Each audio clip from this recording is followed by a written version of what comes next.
me to dig everything out? Mm-hmm. You're not keeping anything? Not in that bed. Good morning, everyone. Kaye here on my new Tennessee property. And when Justin first came to work here, the premier project we took on was building the raised bed terrace garden. And in today's episode, we are transitioning from cool season to warm season vegetables. About half the garden, so stay tuned. This was the bed that the voil didn't entirely cover. A little section here and a little section on the other end. Wasn't quite big enough, and I thought, oh, it'll be okay. No, it wasn't. The moths got in here, and the worms ate all the brassicas. And meanwhile, the other stuff bolted. I planted the celery too late. It needs more time to develop. That over there is some kind of lettuce that went to flower. That's arugula that went to flower. This is lettuce that's going up to flower, mesclun. And these are weeds. That is a weed. This needs to be, all these beds need to have some raking, you know, because I watered this 2 days ago and it's totally dry. And it's going to be 90 today. So let's go over and compare how the other beds looked that were better protected.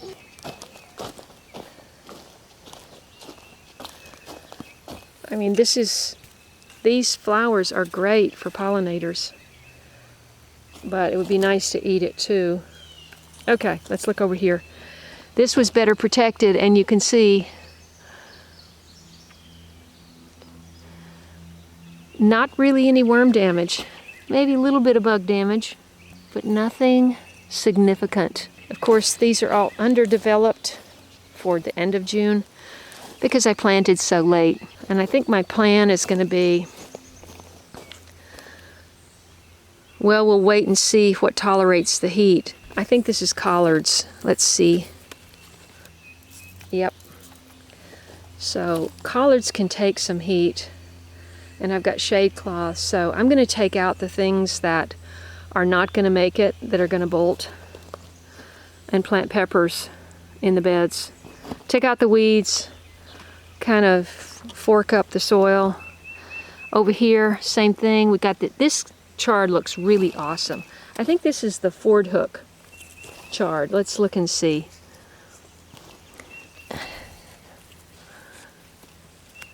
Yep. That's the Ford hook. This Ford hook chard looks fantastic. And there's, wow. Something went to seed. What was that? Oh, that was a certain kind of cabbage. Or something, yeah. Okay. We'll just keep what we can and plant summer stuff in between.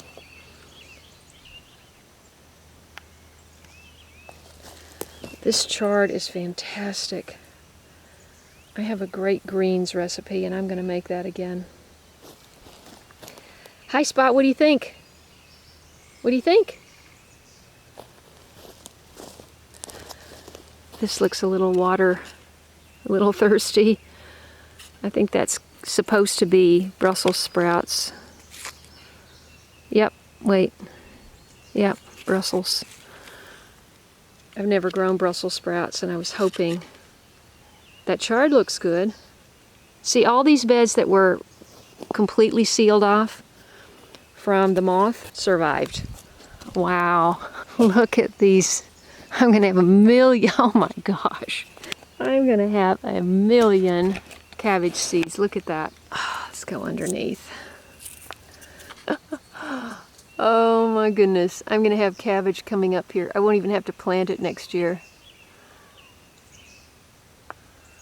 So I've talked about voil a lot.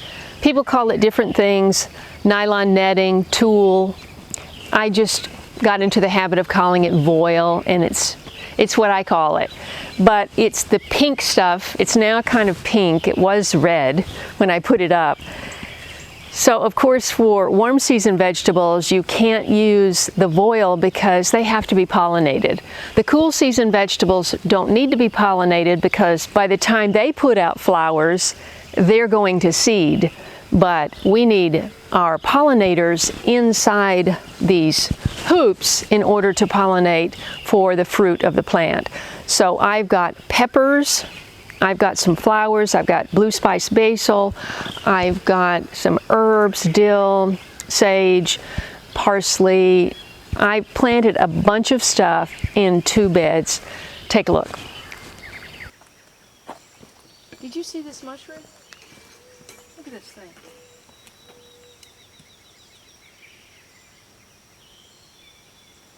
Look at that thing.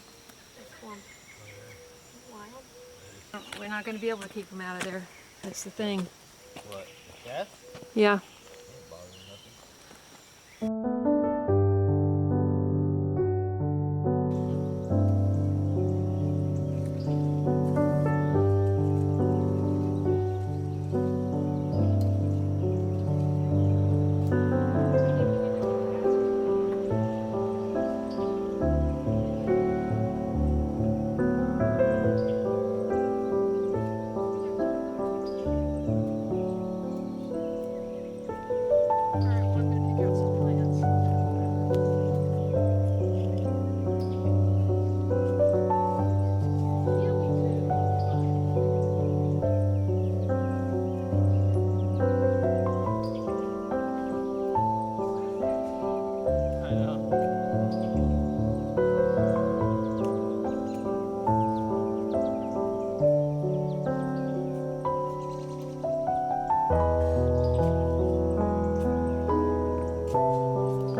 This is a passing cloud.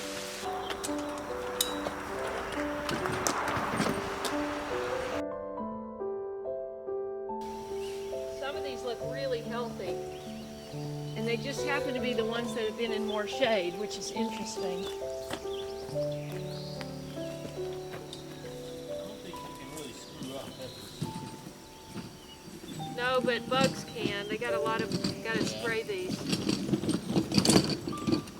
Tell me if you would put these this close together. Me? Yeah.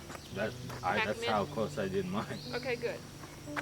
Remember I had all those, they were close and I put rocks on and stuff around them? Yeah, but you did it so interestingly. And the peppers were insane. I couldn't keep up with picking them. I'm putting you in charge of the peppers. What do you mean?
So Justin discovered these eggs. I'm not sure what they are.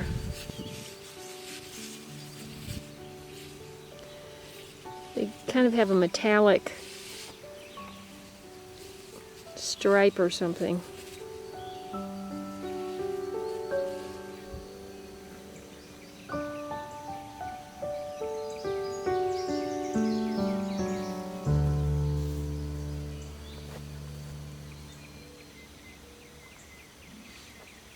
They love this netting.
So just as I was looking out to come outside this morning, there are two deer right in the front. There are deer that pass across this property every single day, and there have been a lot of challenges. And if I'm all smiles, it's because I'm excited for the journey and for the challenge, but it's not without its challenges. And pests and critters have been the big thing. Of course, the poison ivy, the ticks, and all of that.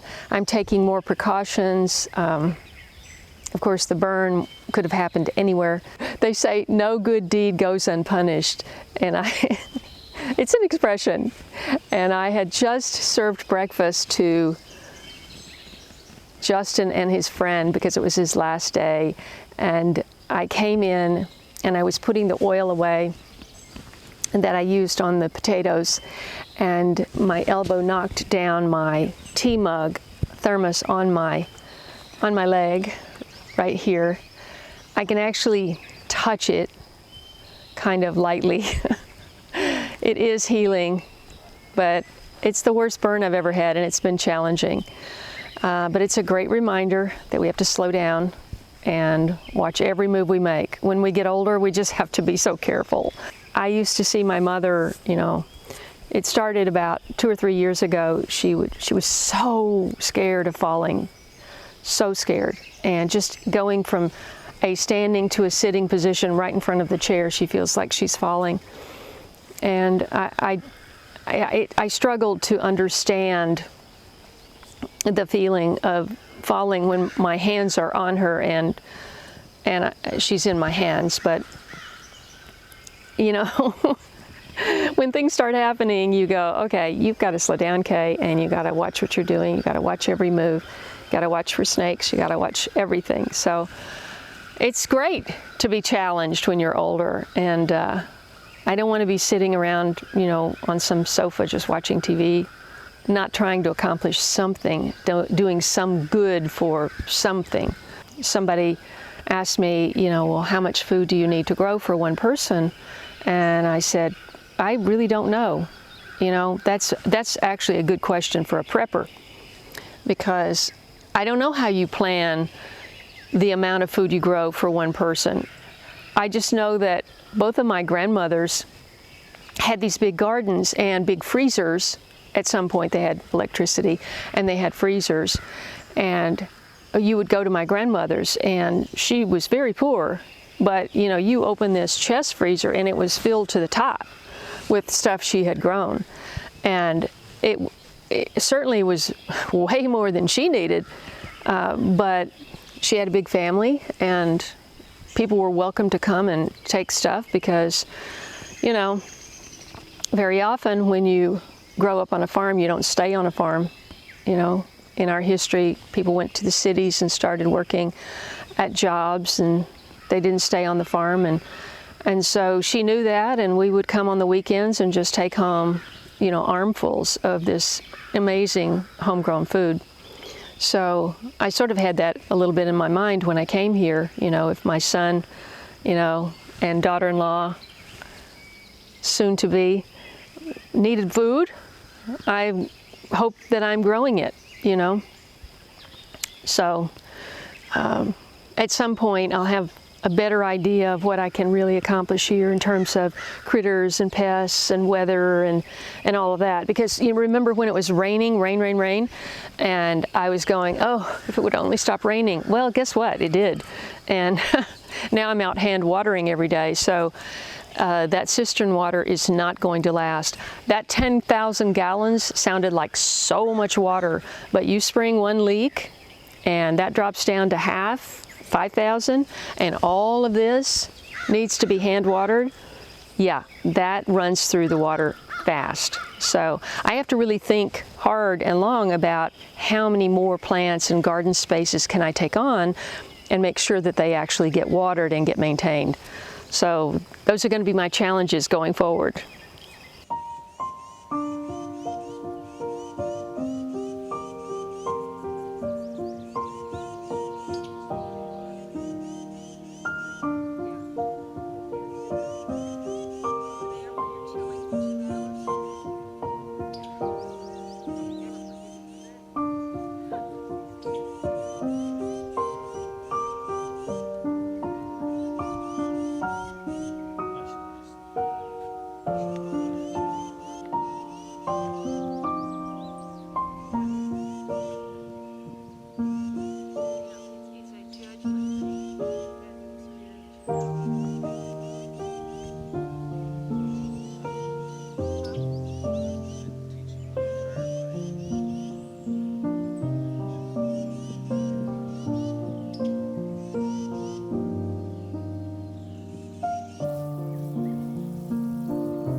That's the Ford hook, and there isn't a bug hole. This entire thing would have been eaten up down to the little tiny stalk. And look at these leaves. Just gorgeous. I want to cook up a big mess of southern greens. So for now, I'm keeping these two beds with voile because the plants still look good and I don't need the space right at the moment. I got all my peppers in. There were 24 plants. I learned a lot because I planted all my cool season vegetables late because apparently I do everything late. And maybe the name late bloomer is self-perpetuating. I don't know. I hope not. But I did plant all the cool season vegetables late, and there are a couple things you just can't, it just won't get done, and that's celery forming a head and also cabbage. So I don't think that I'm going to get a single cabbage, and I wanted it so bad. But I'm thinking that I could take some of these leaves and still make coleslaw or maybe kraut. I don't know. I wanted to make my own sauerkraut, but that may have to wait till next year. As for the asparagus, oh my gosh. Well, I followed M.I. Gardner channel, how he planted asparagus. I saw one of his videos, and so I followed those directions, and they came up and they did well for the first year. It's just one little tiny fern that comes up. But it seemed like there was a lot of space in that bed, and it seemed like a lot of real estate to set aside for a plant that only produces, you know, a handful of spears once a year. So I've been poking other things in. There's roselle over there, a couple of those, and now I had Justin plant some more of the asparagus ferns in there that never got planted. I was thinking it would be a great place for the artichoke to be on the side and to have the deep roots and to have the sun, but they're not doing well at all. So, and we'll see how all of that turns out. At least for now, we're stable. The shade cloth, which I purchased from Bootstrap Farmer, did I say that right? Yeah. Bootstrap Farmer has great seed trays and seed cups and shade cloth and great customer service I found personally. So that's where I ordered my shade cloth. I've got 6 feet of shade over these hoops, more on that side. It's higher on this side because we just get morning sun. But so far it's saving these plants. No shade cloth on the blueberries. The blueberries did great. If you saw my last episode, got shade cloth over the tomatoes, and more shade cloth is ordered for the side garden because I should have had that before I started. I should have had a plan for shading that before I put the plants in. But I'm learning, and this is my first year, and hopefully I'll do better next year. So Justin and I noticed this grouping of eggs on a leaf on the pepper, which normally I would have just squished it, but I wanted to see if it's going to turn into a hornworm because they're large. Nope, they haven't hatched, but I see more detail in there, so they're probably going to hatch today or tomorrow. These marks on the leaves, I don't know what this is. If anybody knows what this is, tell me. This did not happen until we got them planted. If you're new to my channel, I was an urban gardener in Los Angeles for 8.5 years, and now I'm gardening in a big property in Tennessee and trying to build it into a sustainable homestead. And I hope you'll come along for the journey by subscribing, click the bell for notifications, scroll down and hit all so you won't miss anything right here in Tennessee.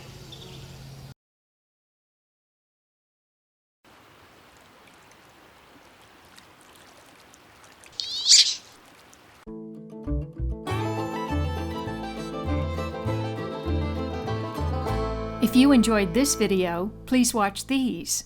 And don't forget to follow me on Instagram, Facebook, and Twitter. And I'll see you in the next video.